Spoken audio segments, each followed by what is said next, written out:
নমস্কাৰ এই মুহূৰ্তত আহি পৰিছে ৰাতিপুৱাৰ কেইবাটাও গুৰুত্বপূৰ্ণ খবৰ। আজি হৈছে 14 এপ্ৰিল। লাখ লাখ কৃষকৰ একাউণ্টত চৰকাৰে প্ৰদান কৰিব 4,000 টকা। যদি আপুনি PM কিষাণ এজন হিতাধিকাৰী তেনে ক্ষেত্ৰত আপোনাৰ বাবে এটা ভাল খবৰ আহি পৰিছে। এতেই চেক কৰক আপোনাৰ একাউণ্ট। লগতে লাখ লাখ মহিলাগোটৰ একাউণ্টত চৰকাৰে প্ৰদান কৰিব 10,000 টকা। 10 বজাৰ লগে লগে চেক কৰক আপোনাৰ বেংক একাউণ্ট। যিসকল ব্যক্তি এতিয়ালৈকে অৰুণোদয় আঁচনিৰ সুবিধা পোৱা নাই সেইসকল ব্যক্তি নতুনকৈ কৰিব পাৰিব আবেদন। ৰেচন কাৰ্ড থাকিলে জনতাই পাব 5টা সুবিধা। আপোনাৰ ৰেচন কাৰ্ড আছে নেকি? যদি আপোনাৰ ৰেচন কাৰ্ড নাই আপুনি নতুনকৈ ৰেচন কাৰ্ডৰ বাবে আবেদন কৰিব পাৰিব। লাখ লাখ দুখীয়াৰ একাউণ্টত চৰকাৰে প্ৰদান কৰিব চৰকাৰী ঘৰৰ প্ৰথম কিস্তিৰ টকা। লগতে কেইবাটাও ৰাজনৈতিক খবৰৰ লগতে অৰাজনৈতিক খবৰ যুগুত কৰা হৈছে আজিৰ দিনটোত। গোটেই অসম তথা ভাৰতৰ বিভিন্ন প্ৰান্তৰ পৰা যুগুত হৈছে কেইবাটাও ডাঙৰ খবৰ। এনেবোৰ খবৰ নিতৌ পাই থাকিবলৈ চেনেলটি ছাবস্ক্ৰাইব কৰি ভিডিঅ'টো এটা লাইক কৰিবলৈ নাপাহৰিব। আজিৰ আমাৰ প্ৰথম ৰকমৰ গুৰুত্বপূৰ্ণ খবৰ হৈছে অসমবাসীৰ বাবে এটা ডাঙৰ খবৰ। PM কিষাণৰ 20তম কিস্তি একাউণ্টত 4,000 টকা সোমাব। লাখ লাখ কৃষকসকলে কেন্দ্ৰীয় চৰকাৰে জাৰি কৰিছে নতুনকৈ নটিফিকেশ্যন। প্ৰধানমন্ত্ৰী কিষাণ সন্মানিধি আঁচনিত PM কিষাণ ভাৰতীয় কৃষকৰ বাবে কেন্দ্ৰীয় চৰকাৰে আৰম্ভ কৰা অন্যতম সহায়ক আঁচনি হৈছে PM কিষাণ আঁচনি। 2019 চনৰ পৰা আৰম্ভ কৰিছে চৰকাৰে এই নতুন প্ৰকল্প আৰু ইয়াৰ জৰিয়তে প্ৰতি বছৰতে লাখ লাখ কৃষকে আৰ্থিক সাহায্য লাভ কৰে। যদি আপুনি ভাবিছে নতুনকৈ আবেদন কৰিব তেনে ক্ষেত্ৰতো কৰিব পাৰিব। এই আঁচনিৰ অধীনত এজন কৃষকে বছৰি 6,000 টকা লাভ কৰে, যিটো তেওঁলোকৰ বেংক একাউণ্টত 3টা কিস্তিত দিয়া হয়। ইতিমধ্যে দেশৰ কৃষকে লাভ কৰিছে PM কিষাণৰ 19 নম্বৰ কিস্তিৰ টকা। এতিয়া সকলোৱে অপেক্ষা কৰি আছে 20 নম্বৰ কিস্তিৰ বাবে, যিটো জুন মাহত আহিব বুলি চৰ্চিত হৈ পৰিছে। হয় বন্ধুসকল, জুন মাহতে লাখ লাখ কৃষকৰ একাউণ্টত চৰকাৰে 20 নম্বৰ কিস্তি আপোনাৰ একাউণ্টত প্ৰদান কৰিব। কিন্তু লাখ লাখ কৃষকৰ একাউণ্টত 4,000 টকা প্ৰদান কৰিব চৰকাৰে। কিন্তু এটা সন্দেহৰ সৃষ্টি হৈছে। চৰকাৰে স্পষ্ট কৰি দিছে যে কৃষকে 20 নম্বৰ কিস্তিক লাভ কৰিবলৈ আগতীয়াকৈ কিছু গুৰুত্বপূৰ্ণ কাম কৰিব লাগিব, অন্যথা PM কিষাণৰ 20 নম্বৰ কিস্তিৰ টকা নাপাব।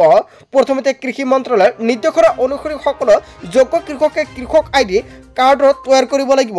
যদি আপুনি এতিয়ালৈকে কৃষক ID কাৰ্ডটো তৈয়াৰ কৰা নাই তেনে ক্ষেত্ৰত অতি শীঘ্ৰে বনাই লৈ লওক। আৰু এই কৃষক ID কাৰ্ড বনোৱাৰ শেষ তাৰিখ হৈছে 2025 চনৰ 30 এপ্ৰিল। মাজতে আপোনাৰ কেইটা দিনমান বাকী আছে। ইয়াৰ ভিতৰতে আপোনাৰ এই ID কাৰ্ডটো বনাব লাগিব। তেতিয়ালৈকে এই কাৰ্ডখন বনাব নোৱাৰিব, 20 কিস্তি নাপাব। যেতিয়ালৈকে আপুনি এই কাৰ্ডটো নবনাব তেতিয়ালৈকে আপোনাৰ একাউণ্টত আপুনি টকাটো কিন্তু নাপাব। আপুনি কেনেকৈ কাৰ্ডটো বনাব নিশ্চয় সম্পূৰ্ণকৈ জানিব পাৰিব। কৃষক ID কাৰ্ড কি প্ৰথমতে সম্পূৰ্ণকৈ জানি লওক। সূত্ৰৰ মতে জনোৱা মতে চৰকাৰে এখন গুৰুত্বপূৰ্ণ সিদ্ধান্ত গ্ৰহণ কৰিছে। আৰু সূত্ৰই জনোৱা মতে কৃষকৰ ID কাৰ্ডখন সাধাৰণ আধাৰ কাৰ্ডৰ দৰে দেখা যায়, য'ত কৃষকৰ পৰিচয় পত্ৰৰ সৈতে জড়িত তথ্য থাকে। কৃষকসকলৰ হাতত এই কাৰ্ড থাকিলে চৰকাৰী সুবিধা প্ৰদান কৰা হয় আৰু চৰকাৰী কৃষি সেৱাৰ ডিজিটেল লগতে ডাটাবেছ তৈৰি কৰাৰ বাবে ইটো অতি গুৰুত্বপূৰ্ণ হৈ পৰে। এই কাৰ্ডখন কেনেকৈ আপুনি বনাব সম্পূৰ্ণকৈ প্ৰথমতে জানি লওক। এই কাৰ্ডখন বনাবলৈ আপুনি ওচৰৰ কৃষি বিভাগ বা ৰাজহ বিভাগ বা জনসেৱা কেন্দ্ৰলৈ যাব পাৰে। আৰু অৱশ্যই আধাৰ কাৰ্ড, মাটিৰ পত্ৰপত্ৰ, বেংক একাউণ্টৰ সবিশেষ আৰু মোবাইল নম্বৰলৈ যাব লাগিব। আপুনি তালৈ গ'লে তেওঁলোকে আপোনাক এই কাৰ্ড বনাই দিব। লগতে যিসকল ব্যক্তি এতিয়ালৈকে ফৰ্মালিটিটো লিংক কৰে অতি শীঘ্ৰে লিংক কৰাই ৰাখক, অন্যথা কিন্তু আপুনি 20 নম্বৰ কিস্তিৰ টকা নাপাব।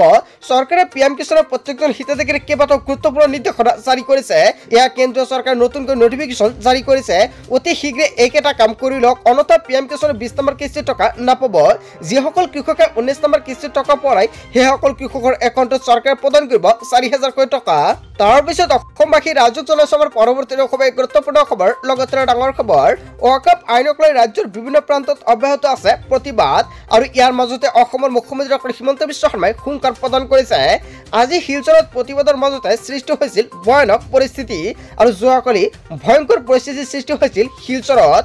আৰু শিলচৰত হোৱা প্ৰতিবাদক লৈ মুছলমানৰ প্ৰতিবাদকাৰী সৈকনি প্ৰদান কৰিছে অসমৰ মুখ্যমন্ত্ৰী ডক্টৰ হিমন্ত বিশ্ব শৰ্মাই। প্ৰতিবাদ কৰাত আমাৰ একো আপত্তি নাই, কিন্তু আইন হাতত তুলি ল'লে পৰিস্থিতি বেয়াৰ ফালে যাব। অসম এতিয়া শান্তিপূৰ্ণ ঠাই বুলি মন্তব্য কৰিছে মুখ্যমন্ত্ৰী ডক্টৰ হিমন্ত বিশ্ব শৰ্মাই। ৰাজপথলৈ প্ৰতিবাদ কৰিবলৈ ওলাই আহিলে মানুহ বেয়া পায়। প্ৰতিবাদ আৰু স্মাৰক পত্ৰ দিয়াত কোনো ধৰণৰ আপত্তি নাই, কিন্তু আইন হাতত তুলি নল'ব। ৱাকফ আইনক লৈ ৰাজ্যৰ বিভিন্ন প্ৰান্তত অব্যাহত আছে প্ৰতিবাদ। হয় বন্ধুসকল, ইয়াৰ বিষয়ত জনতাই কি ক'ব? যদি জনতাৰ কিবা মন্তব্য কৰিব লগা থাকে আপোনালোকৰ মন্তব্য নিশ্চয় কমেণ্ট বক্সত জনাই দিব। তাৰপিছত অসমবাসী ৰাজ্যক জনাইছো আমাৰ পৰৱৰ্তী খুবেই গুৰুত্বপূৰ্ণ খবৰ। লগতে ডাঙৰ খবৰ, ৱাকফ আইন বলবৎ হোৱাৰ পিছতেই চৰকাৰৰ প্ৰথমটো উচ্ছেদ অভিযান। পুৱাৰে পুৱা মাদ্ৰাসাত চলিল চৰকাৰৰ বুলডোজাৰ চৰকাৰী ভূমিত মাদ্ৰাছা নিৰ্মাণ কৰাৰ অভিযোগত প্ৰশাসনৰ একশ্যন অবৈধ অট্টালিকা মাদ্ৰাছা মছজিদৰ বিৰুদ্ধে কৰা হ'ব এই ব্যৱস্থা গ্ৰহণ অবৈধ অট্টালিকা মাদ্ৰাছা মছজিদৰ বিৰুদ্ধে কৰা হৈছে এনেকুৱা ঘটনা ৱাকফ আইনৰ বিৰুদ্ধে দেশজুৰি প্ৰতিবাদ চলি থকাৰ মাজতে এটা ডাঙৰ উচ্ছেদ মধ্যপ্ৰদেশৰ পাটনাত চলিছে এই উচ্ছেদ অভিযান অবৈধভাৱে মাদ্ৰাছা নিৰ্মাণ কৰাৰ বাবে চৰকাৰে চলাইছে এই উচ্ছেদ অভিযান দৰিদ্ৰ জনতাৰ পৰা ধন সংগ্ৰহ কৰাৰ অভিযোগ উত্থাপিত হৈছে হয় বন্ধুসকল এটা বিগ আপডেট প্ৰকাশ পাইছে আজিৰ ভিডিঅ'টো জনতাই বেছিকৈ শ্বেয়াৰ কৰি দিব তাৰ পিছত অসমবাসী ৰাজক জনাইছে পৰৱৰ্তী খুবেই গুৰুত্বপূৰ্ণ খবৰ লগতে ডাঙৰ খবৰ প্ৰধানমন্ত্ৰী গ্ৰামীণ আৱাস যোজনাৰ ঘৰ নোপোৱা সকলৰ বাবে এটা ডাঙৰ খবৰ আহি পৰিছে শীঘ্ৰে সকলো হিতাধিকাৰী লাভ কৰিব চৰকাৰী আৱাস যোজনাৰ চৰকাৰী ঘৰ তালিকাত নাম থকাৰ পিছতো আপুনি চৰকাৰী ঘৰ টকা লাভ কৰা নাই নেকি এনেকুৱা সমস্যা থাকিলে অতি শীঘ্ৰে সমাধান কৰি লৈ লওক যিসকল ব্যক্তি চৰকাৰী ঘৰৰ বাবে জিঅ' টেকিং কৰিছে সেইসকলৰ একাউণ্টত চৰকাৰে কেতিয়া টকাটো প্ৰদান কৰিব আৰু এই টকা পাবলৈ হ'লে কেইবাটাও গুৰুত্বপূৰ্ণ কাম কৰিব লাগিব প্ৰতিজন হিতাধিকাৰীয়ে অথবা একাউণ্টত ধন জমা হোৱা নাই নেকি যদি এনেকুৱা সমস্যা আছে তেনে ক্ষেত্ৰত আপোনাৰ বাবে এটা ভাল খবৰ সকলো যোগ্য দৰিদ্ৰ হিতাধিকাৰীয়ে ঘৰ পোৱাটো নিশ্চিত কৰিছে চৰকাৰে ইয়াৰ বাবে কোনো মধ্যভোগীয় ঘৰ কৰ্তন বা ধন সৰলকি কৰিব নোৱাৰিব পিএম ইউজিকে ধৰি গ্ৰামোন্নয়নৰ সকলো আঁচনিৰ বাবে এতিয়া বাধ্যতামূলক হৈ পৰিছে এবিপিএছ ধন লাভৰ বাবে ডিবিটিৰ জৰিয়তে একত্ৰিত কৰি এবিপিএছে নিশ্চিত কৰে ধন জমা হোৱাটো ইয়াৰ বাবে হিতাধিকাৰীসকলে বেংক একাউণ্টৰ সৈতে এক্টিভ কৰিব লাগিব এবিপিএছ একাউণ্টৰ সৈতে আধাৰ সংযোগ কৰাটো বাধ্যতামূলক বেংকত গৈ হিতাধিকাৰীয়ে কৰিব লাগিব এই কাম অথবা গাঁও পঞ্চায়ত বা ব্লক অফিচলৈ গৈও এই কাম কৰিব পাৰিব আপুনি বেংক একাউণ্টৰ সৈতে পেন আধাৰ এবিপিএছ সক্ষম হৈ থাকিলে লাভ কৰিব চৰকাৰী ঘৰ অসমত নাথাকিব কোনো ধৰণৰ কেঁচা ঘৰ যিসকল ব্যক্তিয়ে নতুনকৈ চৰকাৰী ঘৰৰ বাবে আবেদন কৰিছে সেইসকল ব্যক্তিৰ একাউণ্টত চৰকাৰী ঘৰৰ প্ৰথম কিস্তি অক্টোবৰতে লাভ কৰিব তাৰ আগতে যদি আপোনাৰ বেংক একাউণ্টত কিবা সমস্যা হৈছে তেনে ক্ষেত্ৰত অতি শীঘ্ৰে কৰি লৈ লওক বা আপোনাৰ জব কাৰ্ডৰ কিবা সমস্যা হৈ আছে নেকি তেনে ক্ষেত্ৰত অতি শীঘ্ৰে কৰি লওক কিয়নো অতি শীঘ্ৰে আপোনাৰ একাউণ্টত চৰকাৰে টকাটো প্ৰদান কৰিবলৈ গৈ আছে তাৰ পিছত অসমবাসী ৰাজক জনাইছে পৰৱৰ্তী খুবেই গুৰুত্বপূৰ্ণ খবৰ লগতে ডাঙৰ খবৰ ৰাজ্যৰ মহিলাসকলক স্বাৱলম্বী কৰি তুলিবলৈ 5খন অভিলেখী আঁচনিৰ কথা ঘোষণা কৰিছে চৰকাৰে শিপিনীৰ পৰা আৰম্ভ কৰি হস্তশিল্পৰ লগত জড়িত মহিলা টেইলিঙৰ লগত জড়িত মহিলাৰ বাবে এই আঁচনি ঘোষণা কৰিছে কন্যা শিশুৰ ভৱিষ্যত শৈক্ষিক জীৱন সুৰক্ষিত কৰিবলৈ আছে বহু সুবিধা শনিবাৰ নাৰী আঁচনি সুকন্যা সমৃদ্ধি যোজনা বিনামূলীয়া চিলাই মেচিন আঁচনি অসম অৰুণোদয় আঁচনি আৰু প্ৰধানমন্ত্ৰী উজ্জ্বলা যোজনা এই 5 আঁচনিৰ জৰিয়তে সামৰি লোৱা হয় যোগ্য হিতাধিকাৰীক